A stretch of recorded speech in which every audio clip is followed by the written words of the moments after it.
two-bedroom cash cows. Hmm. We've got some seriously good stuff for you today. Yeah. We've been checking out this super in-depth YouTube course by Ahmed Khan. Hmm. He's a successful property investor. Right. He And kind of lays it all out there. yeah, you're right. Uses his own Yeah, portfolio as like a case study. yeah. It's not just theory. It's like Yeah. actual real-world stuff. Real world strategies that actually make money, Exactly. which is what we're all about. Yeah, and today we're going to be focusing on a specific strategy from that course, and it's turning one-bedroom flats Yes. in London Mm-hmm.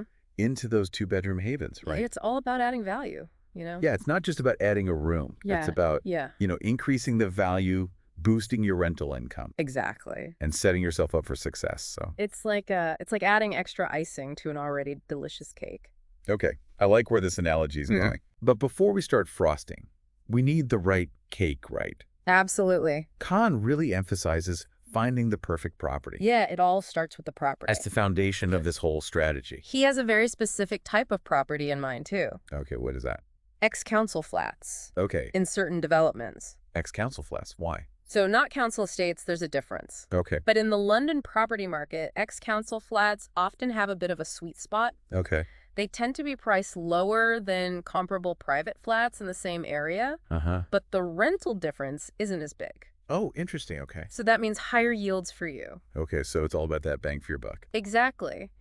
And he actually gives an example from his own portfolio, Okay. a flat near Vauxhall Station Wow. that he snagged for Yeah. £290,000. Oh my goodness. Try finding a private flat in that area for that price. Yeah, you're not going to find it.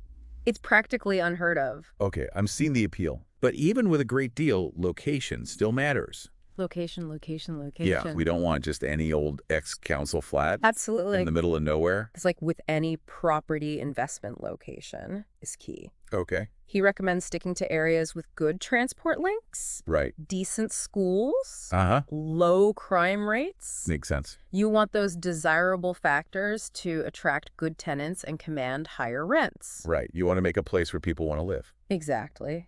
And he also suggests getting in touch with local letting agents. Okay. They're like the neighborhood gossips. They know all the juicy details about tenant demand and what kind of rental income you can realistically expect. Yeah, tap into that insider knowledge. Yeah. But hold on. Mm-hmm. Not every flat is going to be conversion friendly, right? You'd be surprised what you can do with a little creativity. Okay. But you're right, not every flat is cut out for this. Mm-hmm. And Khan looks for very specific features in the layout. Okay. Ideally, the one-bedroom flat should be at least 40 square meters with a separate kitchen that's around 8 square meters. Uh-huh. And here's the crucial part. Okay. That kitchen needs a window. Why the window? It's all part of his ingenious space-swapping strategy. Okay. He actually converts the existing kitchen into the second bedroom. Wait, what? Yeah. So where does the kitchen go? He takes a bit of space from the living room to create a new open-plan kitchen and living area. Okay. It's all about maximizing every square inch. Kind of like Tetris, but with property. Exactly. Okay, that's pretty clever. Mm-hmm. And I'm guessing this also helps keep renovation costs down. You got it. Right. No major structural work. Minimizing structural changes saves you time, money, and potential headaches with planning permission. Win-win. Win-win. Yeah, less stress, more profit. Who doesn't love that? Right. But even with mostly cosmetic changes, renovations can still get pricey. Yeah. What kind of budget should you be thinking about? Mm-hmm. I'm imagining all these fancy fixtures and Yeah. designer tiles. Yeah. My bank account is starting to sweat a little. That's where Khan's approach is actually surprisingly affordable. Okay. Take his Vauxhall flat makeover, for example, the one we've been talking about. Mm-hmm. The whole renovation only cost him £23,000. Seriously? Yeah. That's way less than I would have expected Mm-hmm. for like a complete makeover. What's the secret? Is he cutting corners?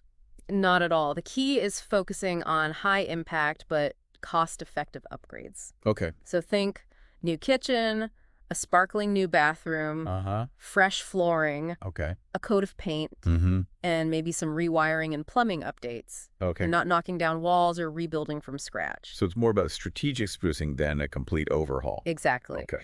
And he really emphasizes the importance of getting multiple quotes All from right. contractors and creating a detailed schedule of works. Okay. This helps keep everything on track and within budget. Right. So no impulse purchases at the fancy tile store. Exactly. Okay. So walk me through A typical cost breakdown. For one of these conversions, let's use Khan's Vauxhall project as our example again. Sure. So the purchase price was £290,000. Okay.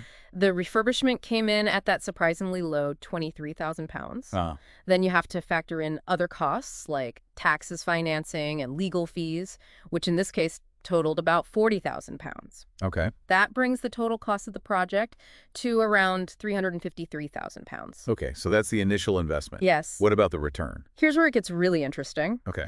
After the conversion, the property was revalued at £390,000. Wow. That's a £100,000 increase in value, and get this all in just 6 months. Oh my goodness, that is a pretty impressive jump. Mm-hmm. Okay, I'm officially intrigued, but how does someone actually finance a project like this? Where does the money come from? Well, Khan recommends using a combination of bridging finance and a buy-to-let mortgage. Okay, I'm going to need you to break that down for me. What is bridging finance and why is it so important? So bridging loans are basically designed for short-term financing. They bridge the gap between buying the property and securing long-term financing. Mm-hmm. So in this case, it covers the purchase price, those initial renovation costs, and gets the project off the ground. Got it. So it's like a financial stepping stone. Exactly. Okay. Then once the conversion is complete, Uh-huh. and ideally you've got some eager tenants lined up, Yeah. that's where the buy-to-let mortgage comes in. Okay. The buy-to-let mortgage offers long-term financing at a lower interest rate, which helps maximize your cash flow. So it's all about refinancing strategically to create a sustainable and profitable investment. Exactly. This is making a lot more sense now. It's not as complicated as I initially thought. Yeah. Okay. But I imagine securing that buy-to-let mortgage is a pretty crucial step in the process, right? Oh, absolutely. You don't want to get stuck with a half-renovated flat and no way to finance the rest. You're telling me Yeah. Khan really stresses the importance of getting a buy-to-let mortgage offer in principle Yeah. before even starting the project? It's like having a safety net before you jump into the renovation deep end. Right. Okay. So it's all about planning Yes. and making sure you've got your financial ducks in a row Absolutely. before you start knocking down walls. Yeah. You need to understand the whole financial landscape before you dive in head first. So to sum it up, we're looking for those hidden gems, Yeah. the ex-council flats with conversion potential in the right location. Mm-hmm.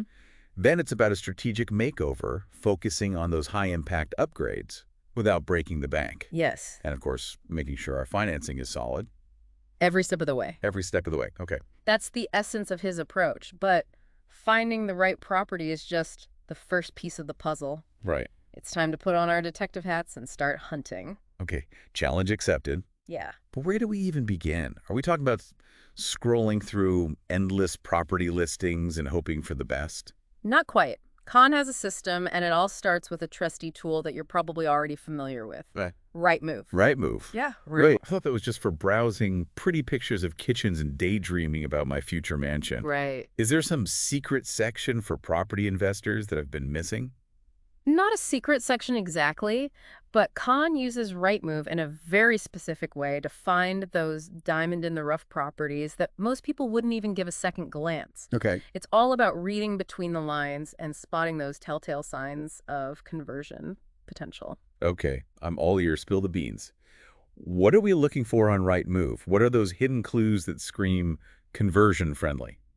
It's all about being a little bit of a property detective. Okay. First, he suggests paying close attention to the photos. Okay. You know those listings with pictures of outdated decor and questionable carpet choices? I've seen a few. Those are actually a good sign. Wait, really? Yeah, So we're actually looking for those before photos that make most buyers run for the hills. exactly. It often means that the owner is less emotionally attached to the property and more likely to be open to a quick sale. And a quick sale often means a better price for you.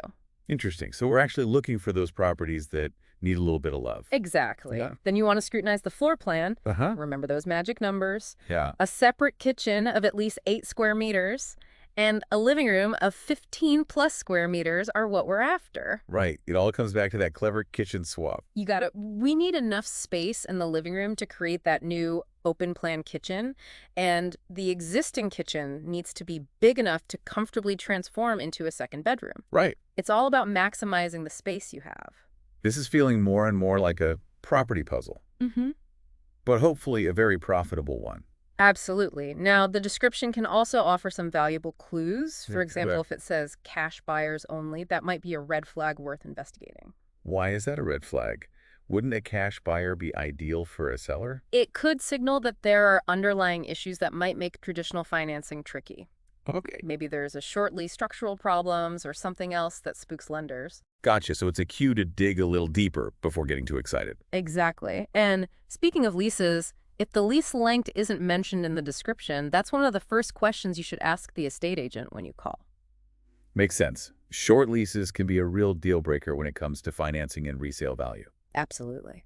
Okay, so what other questions should we have ready for those estate agents? What information do we need to gather before we even step foot in a property? So always start by confirming that the property is still available. Right. No point wasting time on a flat that's already under offer. Yeah. Then dive into the specifics, lease length, service charges, ground rent.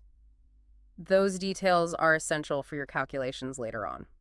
So we're basically doing our homework before we even go on a viewing. Exactly. Mm. You need to make sure the property ticks all the boxes financially and structurally before investing any more time or energy. Okay, let's say we've done our right move research. We've grilled the estate agents, and we found a property that seems promising. What's next in Khan's master plan? Time to get those spreadsheets out. This is where we crunch the numbers and do a desktop analysis. Oh.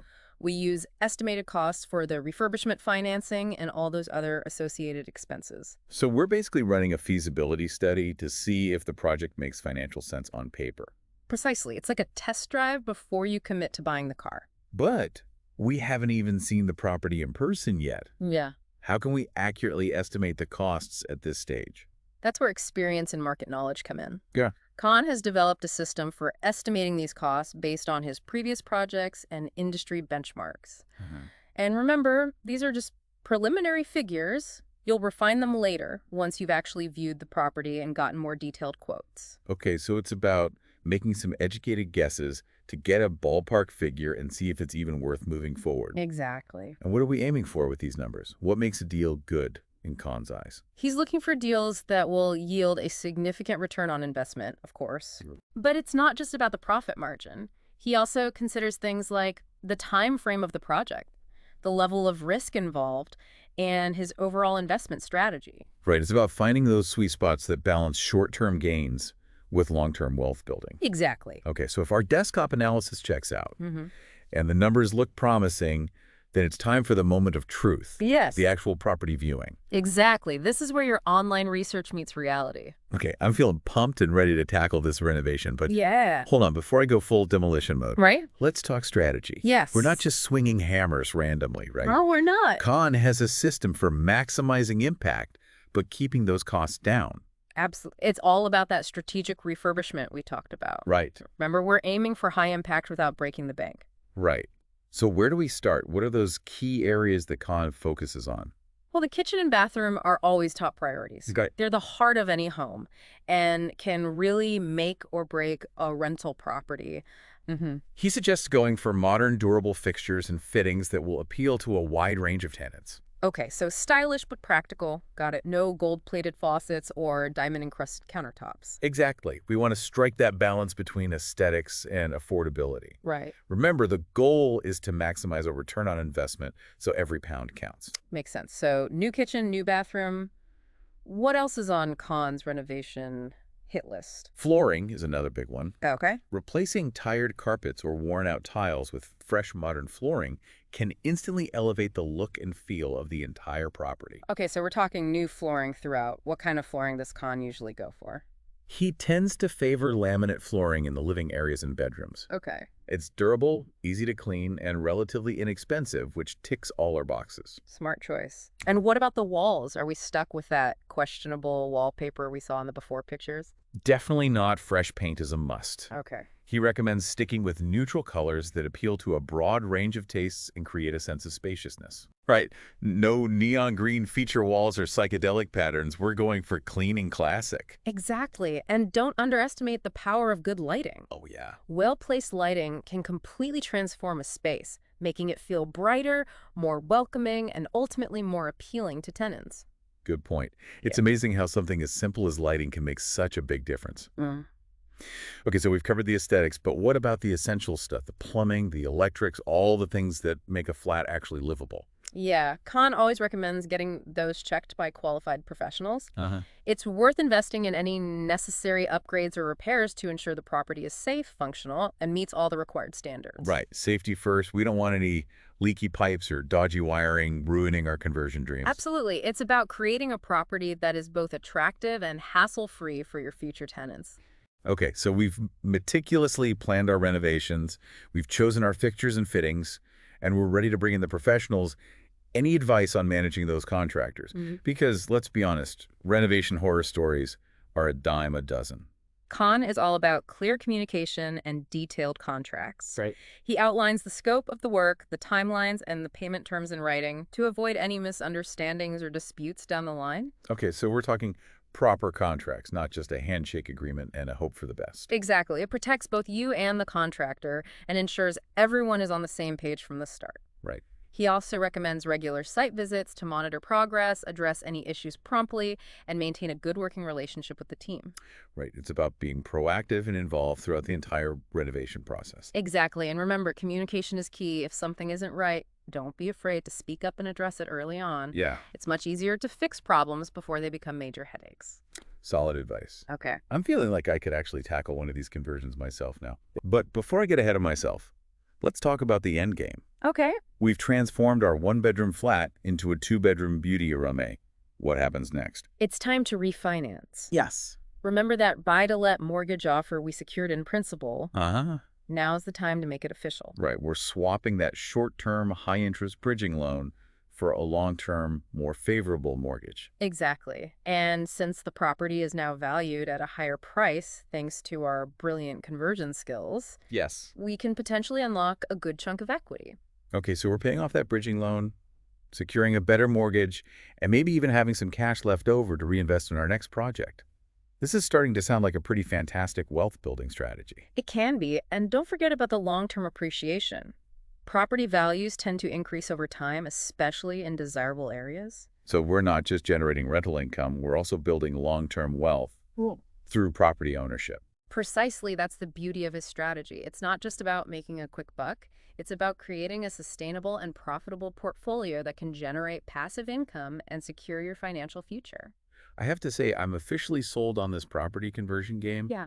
It's strategic, it's profitable, and it's honestly a lot more accessible than I initially thought. Who knew there were so many hidden gems lurking on Rightmove? Yeah, it can be a fantastic way to build wealth, but remember, it's not a get-rich-quick scheme. Right, It requires research planning and a willingness to roll up your sleeves and get involved. right. There's no magic wand here. know. But with the right knowledge, a bit of effort, and a sprinkle of Khan's expertise, it seems like anyone can unlock the potential of property conversions. Absolutely. And who knows, maybe you'll be sharing your own conversion success stories on YouTube one day. Maybe. But for now, I'm happy to put Khan's wisdom into action and start transforming those one-bedroom flats into two-bedroom gold mines. Thanks for taking me on this deep dive. It's been incredibly insightful, to say the least. It's been my pleasure, and remember, knowledge is power, especially in the world of property investing. Couldn't agree more. And to our listeners, we hope you've enjoyed this deep dive into the world of property conversions.